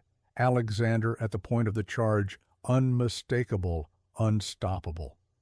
The Persian center trembles. Infantry brace their shields. Charioteers shout in fear. Elite guards rush to protect the king, but the Macedonian momentum is absolute. The companions slam into the Persian center with devastating impact. Spears pierce shields. Horses crash into the front ranks. Bodies fall beneath pounding hooves. The sound is deafening. The chaos unimaginable. And somewhere within that storm of iron and dust, Alexander presses forward closer and closer to Darius. The King of Kings, cloaked in royal colors, surrounded by the immortals, now faces the unimaginable, his center collapsing. His left wing pulled too far outward, and the Macedonian wedge driving directly toward him. Darius raises his arm. His guards tighten their circle, but even here at the empire's core, panic ripples outward. The sight of Alexander charging straight for the king shatters the composure of those nearest to Darius. The guards attempt to hold, but confusion spreads. Horsemen crash into infantry messengers, shout contradictory orders, and the thundering charge closes the distance with terrifying speed. The Persian lines no longer bend, they break. And in the dust-choked air, Darius makes a choice that will echo through centuries. He turns his chariot to flee. The moment is surreal, almost dreamlike. The King of Kings, heir to Cyrus, lord of the largest empire on earth, turns from the battlefield while his army still fights. To many of his soldiers, the sight is not immediately visible, but to those near the royal chariot, it is unmistakable. The shock spreads like a ripple through the ranks. The center begins to collapse. Lines waver. Officers shout in disbelief. Some Persians fight harder. Many break into a panicked retreat. Alexander sees it all, and for a heartbeat he pushes forward, pursuing the king as he flees into the distance. History hangs in the balance. One more moment, one more push, and the Achaemenid Empire might end here on this plain. But behind Alexander, the Macedonian line cries out in desperate need. The left wing under Parmenion is collapsing. The Persians there have broken through. Mazaeus' cavalry is pouring around the flank. The baggage train is threatened. Thousands of Macedonians are fighting for their lives. Alexander faces a choice no commander wishes to face: end the war today by chasing Darius or turn back to save his army. He does not hesitate. He abandons the pursuit, he wheels his horse, and he rides back into the heart of the battle. The wedge that nearly shattered the empire now turns toward its next challenge. As Alexander races back toward the collapsing left wing, the battlefield enters its most chaotic hour. When leaders falter, lines disintegrate, and the fate of armies hangs by threads of dust and blood. The flight of the King of Kings. The plain of Gaugamela is now a world of drifting dust and broken formations. The sun climbs to its zenith, casting a white, merciless glare upon the battlefield. The air smells of sweat, ruptured earth, and the metallic sting of blood. Across the vast field, the echoes of battle thrum like a living heartbeat, uneven, frantic, and filled with the cries of men and horses locked in a struggle. It is in this great storm of chaos that a moment unfolds, one of the most consequential moments in ancient history. Darius III, King of Kings, has fled. Before his chariot turns, the Persian center is still fighting. The immortals, their shields painted with the elaborate patterns, brace themselves against Alexander's furious charge. Greek mercenaries, ironically, brothers of the Macedonians in heritage, struggle to maintain cohesion. The royal charioteer tugs at the reins, trying to move the king's vehicle out of harm's way, even as Alexander's wedge bores toward them. For a moment, Darius holds firm. His hands grip the rail of the chariot. His eyes fix on the swirling combat ahead, but then he sees it. The Macedonian king, recognizable even through the storm of dust, plumed helmet, bright spear-leveled horse, surging forward. Alexander is coming for him. Persian guards fall one by one. Macedonian cavalry drives deep, breaking the shield wall. Horses scream. Men topple beneath hooves. The steady ground beneath the royal chariot trembles. And in that instant, the King of Kings does what no Persian monarch has ever done in the face of an enemy. He turns his chariot and flees.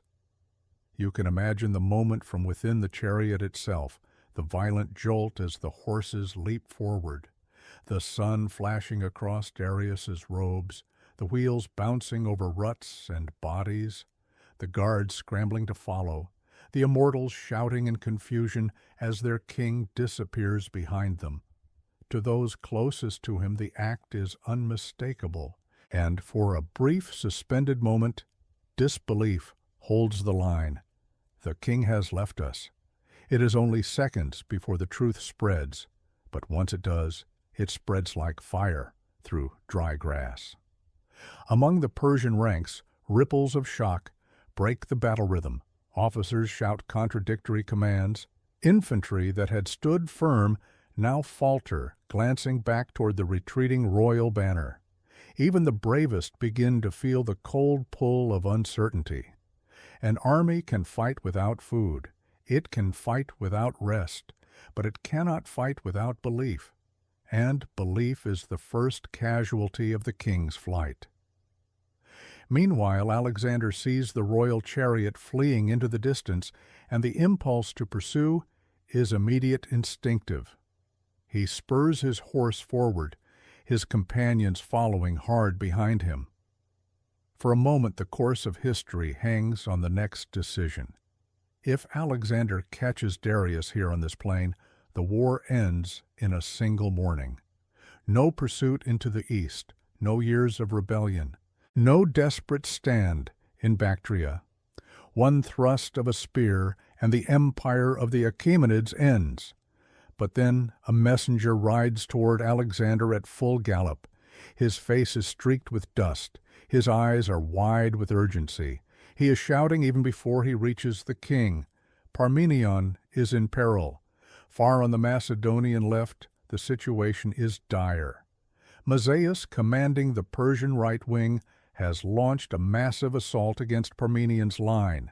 Here the Persians still fight with ferocity, unaware that their king has fled. The cavalry on this wing pushes hard, outflanking Parmenion, driving deep into the Macedonian rear and threatening the baggage train. The noise of combat crashes like waves. War cries echo. Horses churn up clouds of dust that hang in the heated air like smoke. Units of Greek mercenaries fighting for Persia press forward with professional discipline. Their heavy shields and long spears create a solid wall that strains the Macedonian infantry, struggling to hold the line. Parmenion, surrounded by chaos, sends messenger after messenger, pleading for support. We are breaking. The line will collapse. We cannot hold. The situation is critical. If the left collapses, the entire Macedonian army will be encircled. Alexander hears the report. He reins in his horse sharply. The dust around him swirls. The noise fades for a heartbeat. His thoughts narrow into a single point: chase Darius and end the war now or save his army. The decision is not heroic. It is not glorious. It is not sung by poets. But it is the decision of a commander responsible for the lives of his men. Alexander turns his horse. The companions wheel around behind him, and together they ride back into the heart of the battle.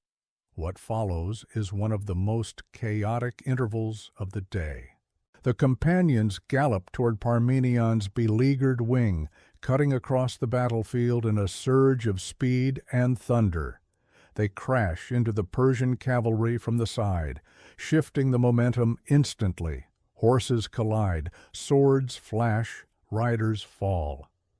Macedonian infantry, relieved by the sudden support, tighten their ranks and push forward. Dust-blind soldiers on both sides. The noise becomes a wall of sound. Even experienced veterans struggle to find their footing. In the confusion, some Persian cavalry break through and reach the Macedonian baggage camp. There, amid tents and supply wagons, they attempt to rescue the Persian royal family prisoners since the Battle of Issus. But Sisygambis, the queen mother, refuses to leave. She will not flee while Alexander still stands victorious on the field. Her refusal adds a quiet, tragic dignity to the unfolding chaos. While the battle rages on the left, the Persian center, already shaken by Darius's flight, unravels completely.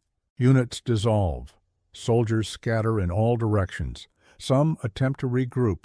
Others throw down their weapons. Still others flee toward the mountains, hoping to escape the slaughter that will follow. The right wing under Mazaeus, still fighting fiercely, now receives word of the king's flight. The news hits them like a blow. Men falter, their resolve wavers. Even the strongest formations begin to melt away. Across the battlefield, the Persian army collapses not all at once, but in waves. The center dissolves, the right collapses, the left scatters. And in the middle of it all, Alexander and his companions carve through the turmoil, restoring the Macedonian left and sealing the fate of the day. By late afternoon, the plain belongs to Macedon.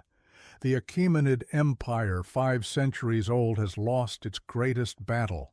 Now, with Darius fleeing into the mountains and the Persian center shattered, we turn to the desperate struggle on the left wing, the moment when Parmenion's lines nearly broke, and the fate of the entire Macedonian army hung by a thread. Crisis on the left, Parmenion's peril. In the far distance, beyond the wedge that Alexander hurled into the Persian center, beyond the dust where Darius fled in his royal chariot, another drama unfolds. It is quieter at first, overshadowed by the brilliant thrust of Alexander's charge. But step by step, minute by minute, the struggle on the Macedonian left grows into a crisis so severe that it nearly overturns the fate of the entire battle. Here in the shadow of the Zagros foothills, the air is thick with dust kicked up by thousands of horses. The sun presses down with a harsh, unrelenting glare. The plain shakes beneath the weight of the Persian right wing, Mazaeus's elite cavalry, and the Greek mercenary infantry, drawn up in disciplined lines. This is where Parmenion stands. Older, seasoned, steady Parmenion, whose long years of service anchor the Macedonian army whenever Alexander leaps into danger elsewhere. Yet today the burden placed upon him is immense.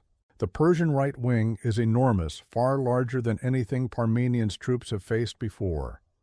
Their objective is simple: overwhelm the Macedonian left roll around behind the phalanx and crush Alexander's army from the rear.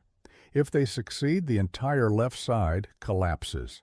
If the left collapses, the Macedonian army is encircled. And if encircled, victory, no matter what brilliance Alexander achieves elsewhere, becomes impossible. The battle here begins with a thunderous clash of cavalry. Mazaeus, experienced and cunning, knows where to strike. He presses hard against the Thessalian cavalry, the finest Greek horsemen, fighting under Macedonian command. Hooves churn the earth into clouds of dirt. Shields slam together. Horses rear, scream, and fall. The Thessalians fight bravely, forming tight shifting lines, using feints and sudden countercharges to blunt the Persian momentum. But every time they push the Persians back, Mazaeus sends more riders, more archers, more armored cavalry, more pressure. The Macedonian left is like a stone wall struck again and again by a rising tide. Parmenion remains calm. His voice, a deep, commanding presence, cuts through the chaos. He orders his troops to yield ground where necessary, but never break formation. He directs reserves with precision. He positions infantry to plug widening gaps. But the pressure increases. A sudden charge of Median cavalry slams into the Thessalians. Arrows rain down from mounted archers, whistling through the dust. Infantry units on the Macedonian flank begin to waver. And then comes the worst blow. A portion of the Persian cavalry pierces through the gap between Parmenion's left and the Macedonian baggage train. A wave of panic ripples through the rear ranks. The tents tremble. Supplies are overturned. Civilians attached to the army merchants, cooks, animal handlers, scatter in fear. But their panic is nothing compared to the horror of Parmenion's messengers. They ride into the battlefield with urgency carved into their faces. "We are breaking. Parmenion begs assistance. The left cannot hold." Meanwhile, at this exact moment, Alexander is chasing Darius's fleeing chariot. Wind tears past his face. His horse's muscles strain beneath him. The companions thunder behind him, ready to strike the final blow that will end the empire. Then a single rider appears in the haze of dust. A messenger from Parmenion. He is pale, exhausted, desperate. His voice cracks as he shouts, "Alexander the left is falling apart. Parmenion needs you. We are near collapse." The moment freezes. Alexander halts. The world narrows into a thin, silent thread. His choice is impossible. End the war now or save the army. For a heartbeat he remains motionless. Then he wheels his horse around.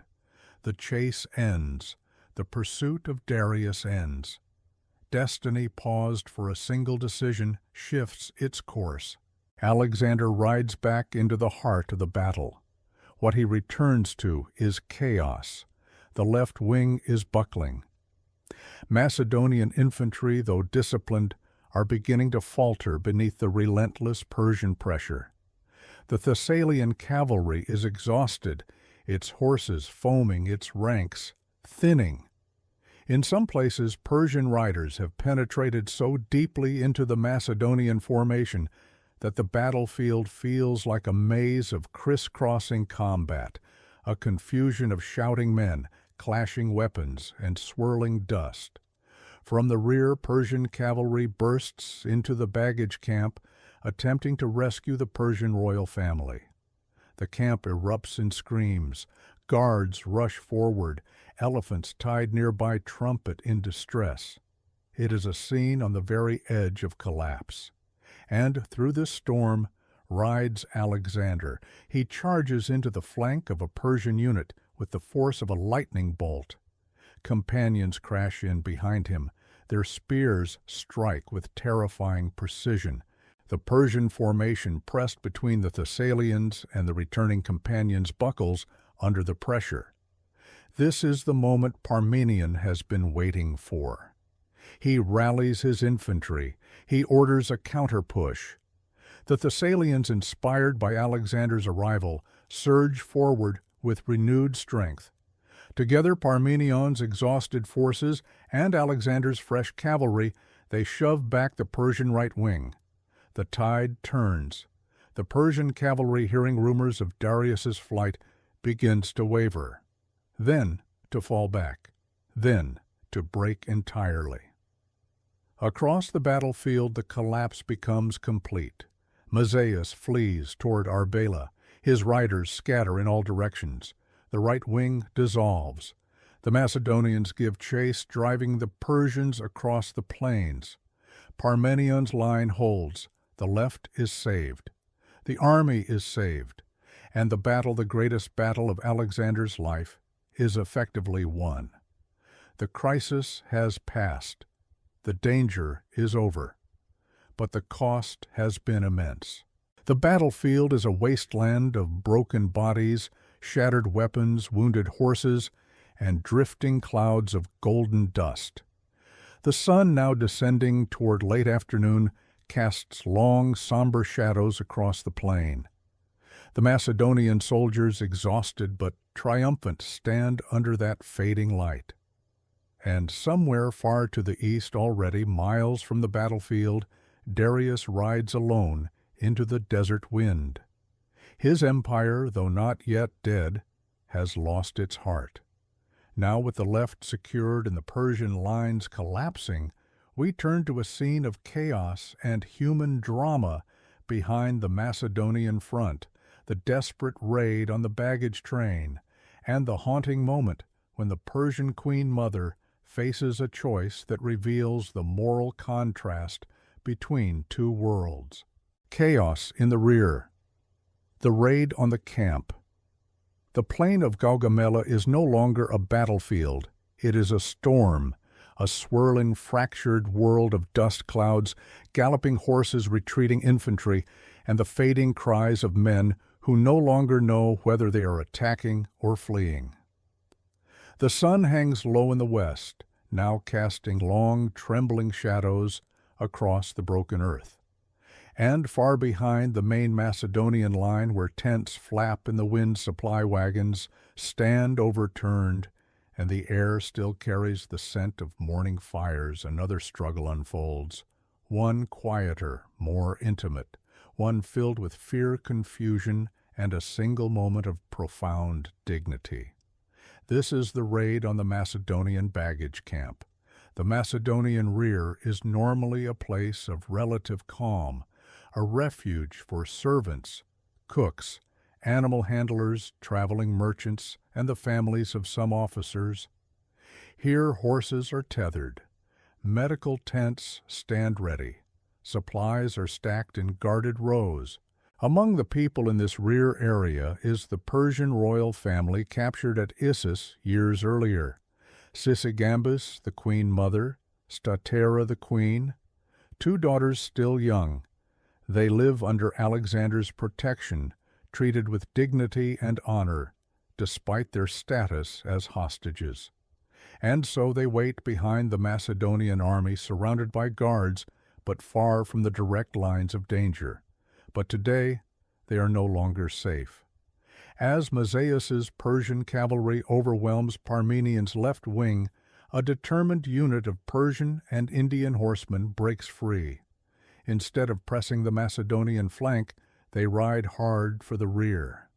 They have a mission, a desperate mission, a mission born from loyalty and the last trembling hope for the house of Darius rescue the royal family. The riders charge toward the camp, kicking up clouds of dust behind them. Their armor clatters violently, arrows streak through the air, their war cries pierce the wind. The Macedonian camp, never meant to withstand a sudden assault, erupts in panic. Servants abandon their tasks. Supply animals bolt in terror. Guards shout warnings. Tents collapse as riders barrel through them. The orderly world of the rear becomes a maze of fear and confusion. At the center of this chaos, the Persian royal family hears the thunder of hooves approaching. Their attendants rush forward.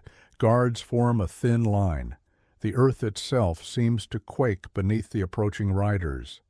The Persian cavalry bursts into view, horses lathered with sweat blades, drawn determination etched into their faces. Come, we will take you home. We will return you to the King of Kings. Their voices tremble with urgency, with devotion, with desperation. They have risked everything for this moment, but Sisygambis, the queen mother, does not rise. She does not take a step forward. She does not reach for rescue. She does not scream or weep. Instead, she remains seated, composed, silent, her back straight, her chin lifted with regal calm.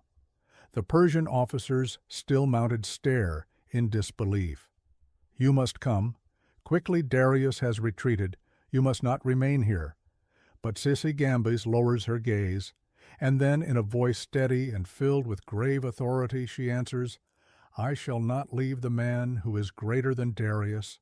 Her words fall like stones into water. Shock ripples outward. Her attendants freeze. Even the Macedonian guards seem stunned. Sisygambis has chosen her loyalty, not to her son's army now in chaos, not to the old empire trembling at the edge of collapse, but to Alexander, the conqueror who showed her honor when defeat could have brought humiliation. The riders hesitate, their mission impossible. Behind them, Macedonian reinforcements surge forward. The Macedonian rear guard arrives infantry from the second line, light troops called back from the main battle. They strike the Persian raiders with brutal efficiency. The narrow pathways between wagons and tents become killing grounds. Horses crash into each other. Riders fall beneath stabbing spears. The few who escape flee in disorder, pursued by angry shouts and thrown javelins. The raid collapses, and with it the last Persian attempt to salvage something from the day. Amid the fading chaos, the dust settles. The screams quiet. The air grows still once more. Sisygambis remains seated, the image of dignity amidst ruin. She has refused rescue, not out of disloyalty, but from a sense of royal honor that Alexander, her captor, has unexpectedly revived in her. For years he has treated her family with respect, calling her mother, extending Persian customs of reverence, ensuring her comfort in exile. In her eyes, Darius has lost the empire, but Alexander has earned the right to rule it. Her decision stands as a silent metaphor for the shifting loyalties of the Achaemenid world. As the armies clash on the plain, the very identity of Persia shifts in the hearts of its own people. Elsewhere in the camp, soldiers gather the wounded. They extinguish fires set accidentally by panicked servants. They calm terrified animals. They rebuild shattered lines of supply. The surviving Macedonian guards help the Persian royal family regain stability. Statira comforts her younger sisters. Sisygambis closes her eyes, reflecting on what she has just witnessed. The Persian Empire, once the greatest political force on earth, has begun to dissolve not only on the battlefield, but in the hearts of its own nobles and royalty. As the sun begins its slow descent toward the western hills, Alexander arrives in the camp. His armor is streaked with dust. His face is stern but composed. He rides through the debris, observing the damage, assessing what remains. Macedonian soldiers bow their heads as he passes. When he reaches the royal pavilion, Sisygambis rises, slowly, regally. She bows to Alexander, a gesture she has never shown her own son. And Alexander, touched by the moment, dismounts immediately. He lifts her gently. He reassures her. He promises her safety. This quiet exchange, happening far from the thunder of cavalry and the screams of battle, becomes one of the day's most profound scenes. Not all victories are won with spears. Some are won with honor. With the camp secured, the Persian army collapsing, and Darius fleeing into the mountains, the battle enters its final transformation. Now comes the long pursuit, the surrender of ancient cities, and the moment Alexander becomes king of Asia. Nightfall over Asia, victory and the new lord of the world. The sun sinks toward the western horizon, its light turning soft and amber as it stretches across the vast plain of Gaugamela. The dust, disturbed all day by the thunder of horses and the clash of armies, now hangs suspended in the quieting air, glowing orange and gold, as though the battlefield itself were burning gently in the fading light. The earth lies torn beneath thousands of footprints and hoof marks. Weapons glint, half buried in the soil. Here and there discarded shields lie like broken mirrors, reflecting the last rays of the sun. A great silence settles across the plain. It is not the silence of peace, but the silence that comes after something ancient has ended. Persia's greatest army has been broken. Its king has fled. Its empire has cracked open. And across this silent expanse, Alexander rides slowly among the remnants of war. You imagine him moving at a walking pace, his horse stepping carefully among the fallen. His armor is streaked with dust and sweat. His cloak, once bright in the morning sun, now hangs in muted folds. His eyes scan the field with a steady, thoughtful gaze, not triumphant, but contemplative. Alexander is only 25 years old, yet he has just ended a world. Behind him, the Macedonian army reorganizes. The phalanx reforms its ranks, weary but unbroken.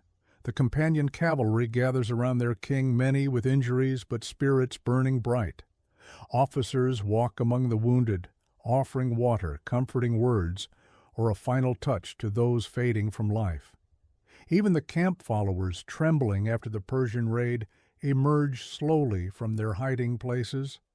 The air is filled with the quiet murmur of thousands processing what they have survived.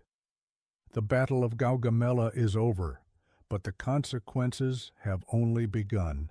Far from the battlefield, Darius drives his chariot hard toward the east, fleeing into the gathering darkness with only a handful of guards. His royal banner, once the symbol of global dominion, now trails limply in the wind. He knows he must reach Arbela before Alexander can pursue him. From there he hopes to rally what remains of the eastern satrapies, Bactria, Sogdiana, perhaps even India. But already something in him has broken. A king may flee and still return.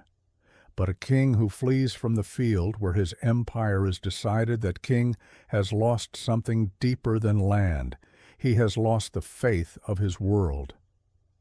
Back on the field, the Macedonians gather to celebrate, but the mood is not one of wild exultation. It is something quieter, deeper, a solemn acknowledgement of the enormity of what they have achieved. Officers move through the ranks, clasping forearms, offering quiet words of gratitude. Veterans sit together on overturned shields, staring out over the field with distant eyes. Parmenion, weary but alive, approaches Alexander. His face bears the strain of the day, the near disaster, the desperate calls for help, the sudden reversal when Alexander returned. Yet he stands tall, recognizing that the army has survived because their king chose loyalty to his men over immediate glory. Alexander greets him with gratitude. For all their differences, youth and age, ambition and caution, this victory belongs to both. As dusk deepens, the Persian survivors continue to scatter. Some flee toward the mountains, some cower among the bodies, others lay down their arms and surrender. The Macedonians treat the prisoners with stern efficiency. Alexander orders that no needless cruelty be shown. He knows he will soon rule these lands, and the way he treats the defeated will shape his future empire. Meanwhile, the Persian royal family waits within the safety of the Macedonian camp. Sisygambis, serene as ever, kneels in prayer for the fallen and for the safety of her son, even though she has accepted in her heart that his reign is over. Her daughters comfort one another, their faces pale but steady. They understand now more than ever that their fate lies with Alexander. And Alexander, when he finally returns to them, speaks gently, assuring them they remain under his protection. Sisygambis bows deeply before him, a gesture that signifies the symbolic transfer of loyalty from the collapsed empire to its new master.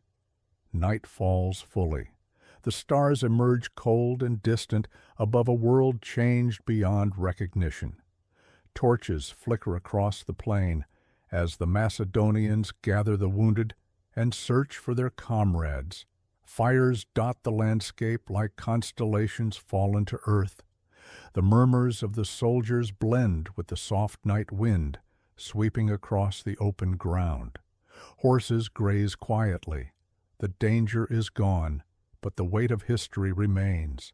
Somewhere far to the east, Darius rests for only a moment, before riding again into the night, a fugitive king in the land he once ruled. But here, on the wide open plain of Gaugamela, a new king rises. In the days that follow, Alexander advances toward Babylon. Word spreads ahead of him like wildfire. The King of Kings has fled. The Macedonian has triumphed. The empire has fallen. Cities open their gates. Satraps swear allegiance. Priests proclaim omens that favor the new lord of Asia.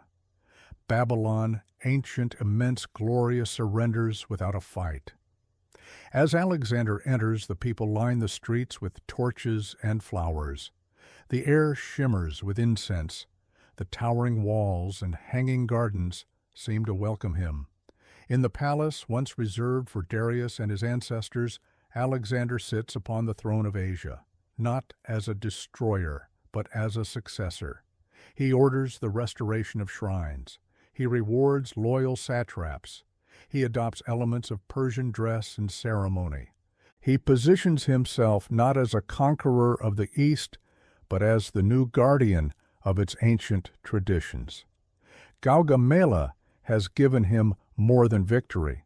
It has given him a world to shape.